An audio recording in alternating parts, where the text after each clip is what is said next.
Good morning, everybody, or afternoon, evening, wherever you are dialing in from. Welcome to LinkedIn Live on a Sunday. If you're in the Southern Hemisphere, Sunday morning. I hope you have enjoyed your bacon and egg breakfast and your sleep in, should you be so blessed. For those of you who don't know who you've just clicked on, my name is Aileen Day. I am the owner of Value Driven Brand and Meraki Business Solutions. And those two businesses combined, we work towards creating other businesses and helping them create a value-driven brand themselves. Now, for those of you who have tuned in before, welcome back. Thank you so much for coming back. You know, we're all about the return custom. We're all about creating customer loyalty, and for you to have come back, it is only surely because you love what you get out of visiting here on the Sunday mornings and Wednesday afternoon or Wednesday mornings as well. So for those of you who have just joined us, welcome to our LinkedIn Live, and for those of you coming back for more, you would already know that the majority of the topics that we talk about here on LinkedIn Live with me, Aileen Day, is the joy of sex. That's right, my usual little gag. We are not on Pornhub. Yes, we are on LinkedIn Live. We are actually, for the first time, we are now actually live broadcasting to Facebook and to YouTube at the same time. And so I know I say that like it's groundbreaking shit, but and I know it's been done a million times before. But today it is my turn to break new ground and to share this broadcast amongst a few other platforms. So wherever you are joining me from, I want to say hello and welcome, and I hope that you get some value out of today's short session. Now, whenever I say short session, I always jinx it. It always ends up being a way longer session. So ignore the fact that I said short, and ignore the fact that I have been so excited to get on here that I forgot to shut down my email so that it stops dinging in the background. So for everybody on today, what are we talking about? Well, today we are going to have a bit of a talk about, if you are new to the customer experience foray of how to do business, how to transition from a business to a brand, and if that doesn't make any sense, be certain to go back into the archives and find the broadcast that we did a couple of days ago or weeks ago, about a week or so ago, where we talked about what does it take to go from a business to a brand. And what it takes is great sex.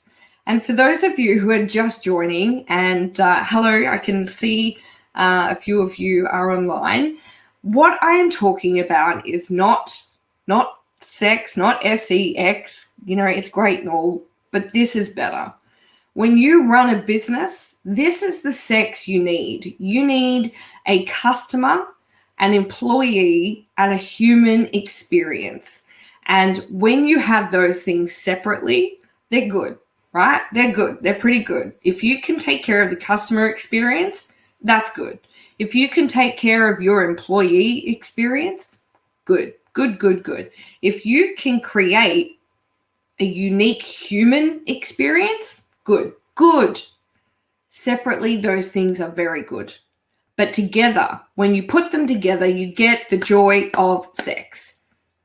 Absolutely, that's where shit blows up. That's where things go gangbusters. That's where you find yourself not any longer being a business, but now you are a trusted brand, a trusted and value-driven brand.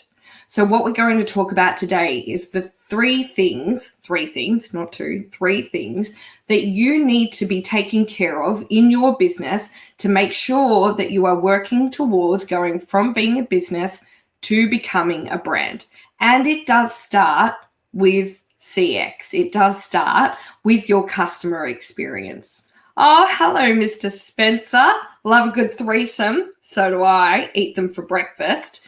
Customer, employee, and human. Not sure about my employees, though. Well, they are human. We at least hope so anyway. So what do you need? All right, so there's a few things that you need. The first thing in my copious years of experience, and I know you're sitting there going, oh, she doesn't look over 15. Thanks. It's the lighting. But in my copious years of experience, some of you might know that in my past life, I used to be the National Customer Insights Manager for Bunnings Australia and New Zealand, and then went on to do a similar role, customer service leader for Australia. It was meant to be for B2B. It ended up being for everybody, to be honest. And it was an amazing experience, and one that with the Bunnings and the Officeworks, and now doing this for small and medium businesses myself, I have had so much experience to see over and over again that there really is some core things that every single business, and I don't give a shit what your industry is, if you have customers, this is what you have to start taking into consideration. The first thing, you need to understand what your customer journey looks like. You implicitly need to have a vision as to what you want your customers to experience and when you want them to experience it and how you want them to feel, right? Taking in that human element in every aspect of your customer experience delivery. Now, when I say customer experience, if you're new to this, I'm not just talking about customer service. I'm talking about customer experience from the day they didn't know they need you to the day they never need you again, right?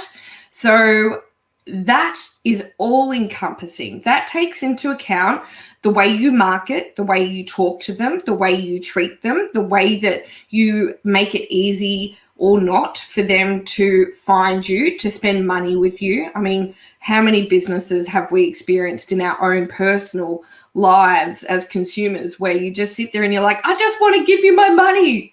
Why should it be so hard? And why it is so hard is because that business hasn't understood implicitly their vision for their customers or the journey that they're going to take them on to get them to the end of that experience, right?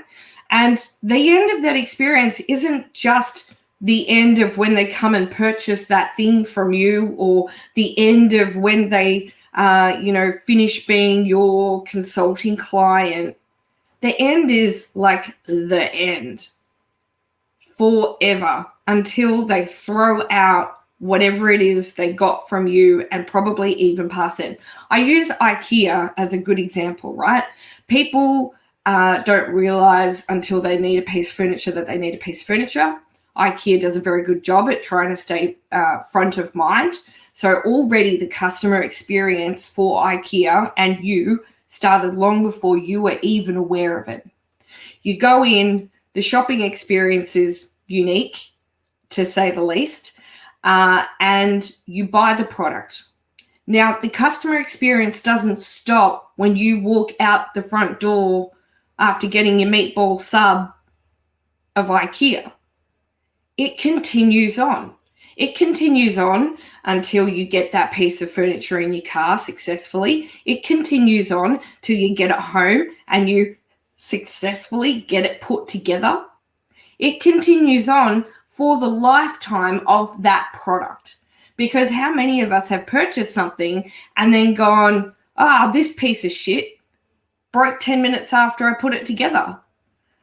So what happens is that continues to be part of your customer's experience. Then it goes to the next level. They try to get rid of it, and then they find out they can't get rid of it because the materials that it was made out of are carcinogenic. So then what happens? I start to hate you and resent you because you've done nothing but create a poor and ongoing. You're like the gift that just doesn't quit. So what I want you to consider in your business is that lifetime value, that lifetime experience that you deliver to your customers. It starts before they know you're even there, and it finishes long before you have forgotten about your customer. They certainly haven't forgotten about you. So map out what that journey looks like. And if you are not sure how to do that, I did a webinar recently. You can email me at Aileen@Meraki Business Solutions. I'll put the email address in the comments, or DM me, right? And I will send you a copy of that webinar video for you to follow along and map out your customer journey. From there, if you decide, actually, no, I need more help, then please feel free to hit me up. This year, we ran our first in-person journey mapping course right at the end of last year, and it was a fantastic success. So because of that, we will be doing a few more this year. So if you're interested in getting through step 1 of creating a customer experience worthy of your customers' loyalty, then be sure to hit me up and I can put you on the waiting list for those courses. So number 2, what happens? You've got your journey map, you understand the vision, you understand what you want your customers to experience, you understand how you expect them to feel about each step of that experience, you understand implicitly why they would want to come back for more, right? What happens after that? The next thing you need to do is you need to go and really sit down, and this is the unsexy part, right? I know it's not fun, and I know it's not exciting, and I know it's one of those things where you're like, do I fucking really have to? But yes, you absolutely have to do this next part. And the next part is creating the procedures that will help you replicate that experience over and over and over again without falling backwards, without the chance of, increasingly upsetting people. Because what happens if you don't create a procedure? You start to scale because your journey is good, right? And it's becoming better and better. So you have to employ new team members. But that new team member do things a little bit differently. And there's no really kind of consistent way that they've been explained on how you as the leader in your business expect it to be done, based on the vision, based on the journey, based on the experiences that you want to deliver to your customers. So they go and do their thing a little bit differently, or they do something else a little bit differently. And then what results is you erode that journey. You erode that vision, and you certainly will start to see your customer experience crumble. What stops that from happening is putting in standard operating procedures. You might have seen the acronym called SOPs, right? It's not to do with a wet mop or a wet cloth or, a romantic movie. It stands for standard operating procedures. And yes, they're not very sexy to create, but the result is completely sexy. The result is you being able to scale and grow your business properly, putting your business on the correct foundation, a strong foundation that will help you move it to the future. And then what's really sexy is that everybody is doing what you need them to do to deliver a customer experience worthy of your customer's loyalty. So you know what the result of that is? When you have loyal customers, here's some fun stats. A loyal customer will spend up to 95% more than a brand new acquisition. How much fun is that? So when you start to take care of the customers that you already have, they are likely to spend more. They then start to advocate for you, which then means you get to reduce the amount of marketing dollars that you are putting in for lead generation and customer acquisition.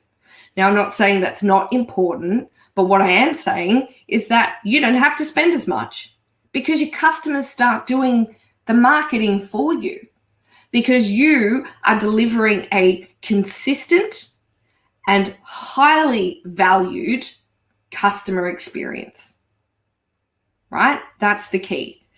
Consistency. And consistency only occurs when everybody is on the same page and everybody understands what they're working towards. And to do that, you need to have a really solid vision and a really solid engagement into customer experience and what that results in for not just your business, but that results in for you becoming a brand, a trusted and value-driven brand, and for your team. Because as I've said a million times before, your team become your front line of advocates. Get them on board and everybody else will follow. It's an amazing thing to witness, and it's not an anomaly. And if it's not happening, then you probably need to go back a few steps and ask yourself, do I have a vision? Do I have my journey mapped out? Do I know what to expect, when to expect it, how to expect it? And do my team understand implicitly how to deliver it? The third thing, once you have those two, is to innovate. There is not a damn business in this world doing anything good by staying the same. No business worth their weight in gold, no brand worth their weight in gold is just doing the same thing as they did 30 years ago. Because the key to scaling, the key to growing, the key to great sex is innovation. So to innovate, there's probably one really, really core thing that you have to do. You have to know what to innovate. And I give this example. When I worked at Officeworks, it was actually really fascinating that when I started in the role, the most common perception of a pain point for customers was the leadership team at Officeworks would say to me, Aileen, customers hate the print and copy experience. They hate it. And I was like, oh, all right, well, let's get some data. And we talked last week about what data you need to collect.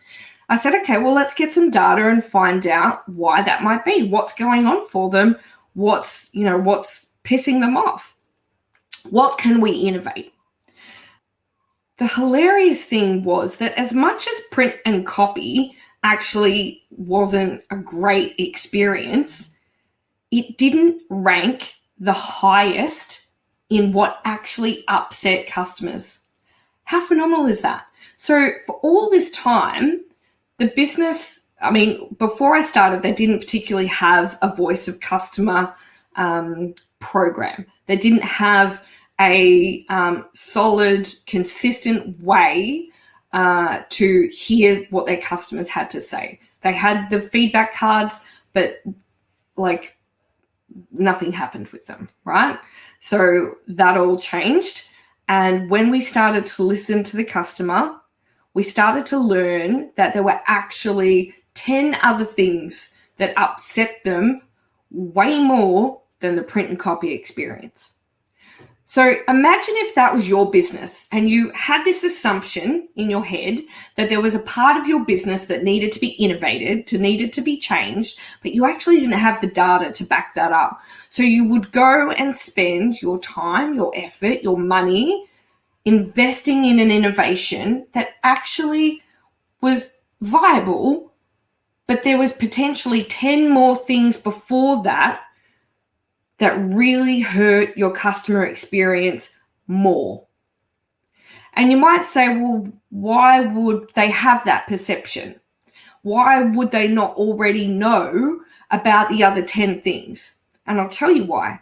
Because, scarily, for every 26 upset customers, only one will tell you they're upset. Only one. So the problem was that customers were getting upset by particular experiences in the store, but they were just leaving. They were just going to the competitor. They didn't tell anybody. They just disappeared. Whereas the print and copy situation was a little bit of an outlier because the customers were there for such long periods of time. The team would know that the customer was getting unsettled. So the team would kind of bear the brunt of that frustration from the customer, whereas in every other shopping experience, it might have been that a customer wanted help in an aisle, but there were no team members. So they would just leave. Who are you going to tell?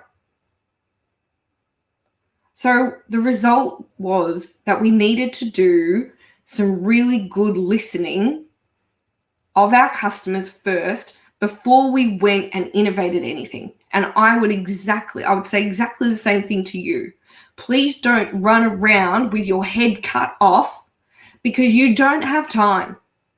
You don't have the energy, and it does not create value, and it does not help you go from a business to a brand. Do your homework first, because what you will appreciate is that you might be right. What you have as this hunch that needs to be resolved in your customer experience journey might be right. But get the information to back it up, because in my 20 plus years experience, it's not always right. He who yells the loudest isn't always the most important person. And I'm certain that those watching could probably think back to a time where he who yells the loudest or she who yells the loudest is certainly not the priority, right? So what is number 3? Number 3 is find ways to accurately inform yourself as to what your customers value, where things are working, where things have opportunities to be better, and then focus your energy there. Focus ensuring that the things that your customers love, you keep doing them, right? Make them your bread and butter standard. Like, Gladys is the gold standard of COVID. Whatever. But be the gold standard. Make sure that you understand what is going well and continue doing it well. Be consistent. Then find out what you have opportunities to improve and go and find out what the expectations are around what they need you to do to improve it, right? Because the reality is that the higher up in the business you get, the reality is that unless you're making a concerted effort to stay grounded, you're going to lose touch a little bit, right? It's just how it happens. And I would say that is another reason why the data is so important. You know what I used to love? There was, when I was at Bunnings, the area managers and the general manager at the time, Michael Schneider, who is now the managing director of Bunnings, he would go through the customer feedback and they would randomly select customers, and they would just call them out of the blue and have a conversation with them. And they needed to do that because sadly, the higher up you get, the more detached you kind of become. And unless you are making conscious efforts to stay attached to what is really happening, to what customers really think, you can easily become swayed or influenced by what those other people think should happen.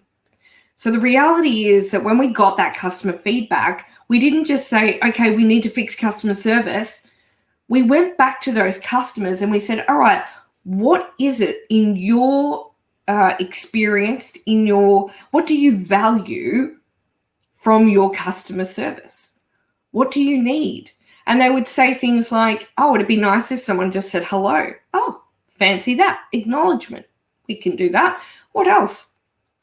Well, it'd be nice if when I got to the registers, they weren't broken.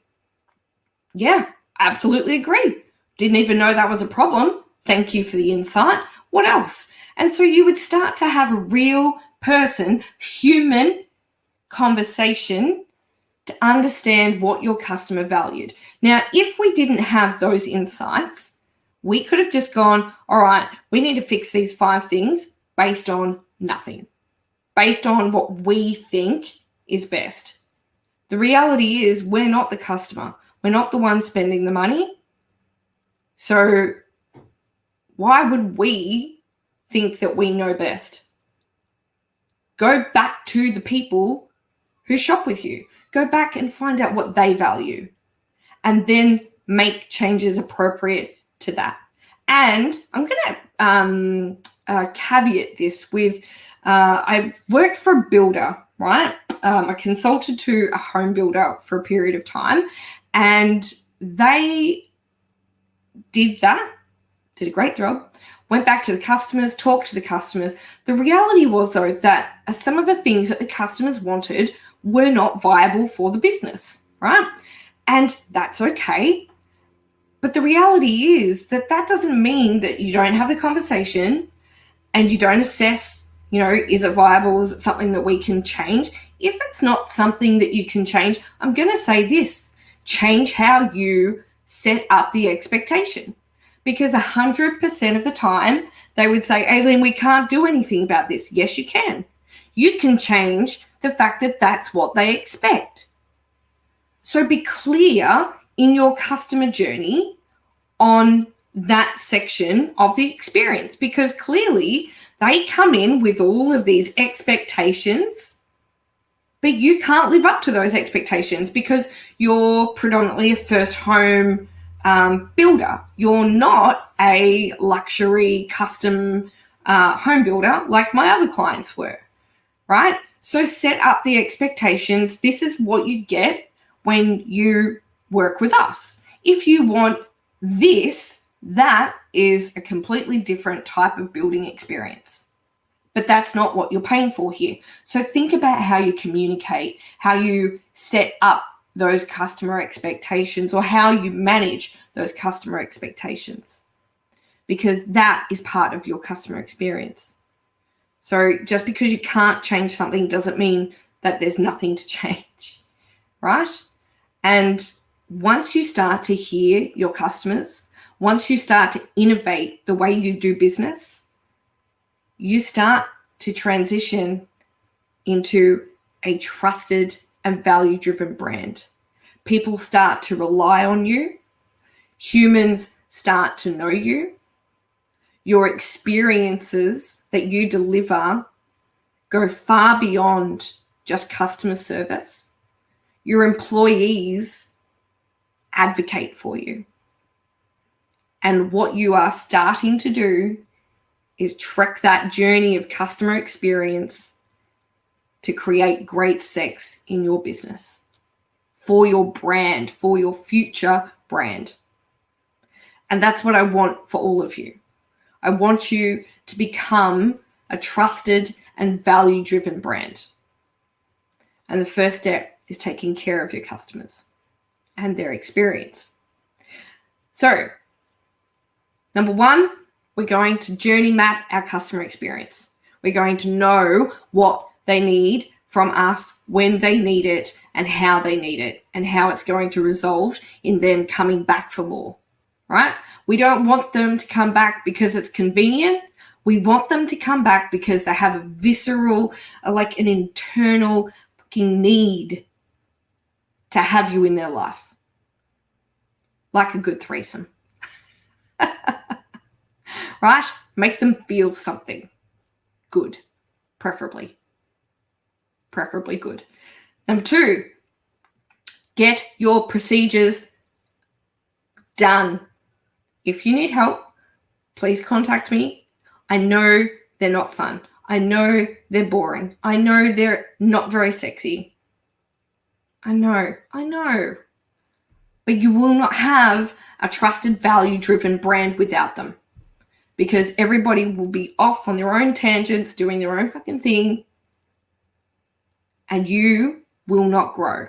You will not have advocates, and you will wish that you sat down and drew up those customer procedures, those procedures on how to do business, how to deliver every customer experience years ago. Just sit down, take a deep breath, get through it, right? The third thing is you need to find a way to listen to what your customers value and then innovate from there. Please don't innovate for the sake of fucking innovating. It is just exhausting. And what you will result in doing is upsetting people because it's change for change's sake. And it's not actually change for value's sake. So I want you to think about that. Change for value's sake. Get that? Like deep in there. Deep in there. Will this create value? No, then don't bloody do it. Will this create value? Yes. How do I know? Because I went and got all the data and I can see that this is a viable innovation that is going to create customer loyalty. Great. That's sexy. I love it. Gets me all like, whew. Right.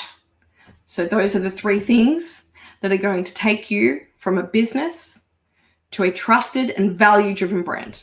Now, if I had $1 for every time I'm going to say that over the next 20 years, if I have to say it 1,000,000 times a day, I don't even care. I mean it. So I hope that has all helped today. Please, if you're watching this later on, feel free to throw some comments in the comment section. Tell me how you are going to do any of those 3 things. If you need help with them, tell me what you need help with so that we can get you started. Because I tell you what, one thing I hate is fucking excuses. You have the support available to you. Please use it. I don't even care if you just use me for a 15-minute phone call so that I can point you in the right direction. Just get started. Because if not now, then when? Right? And you're the leader. So let's lead. Speaking of leading, I am leading my way into a Sunday filled with planning my week and maybe champagne, because, why not? Sunday sips.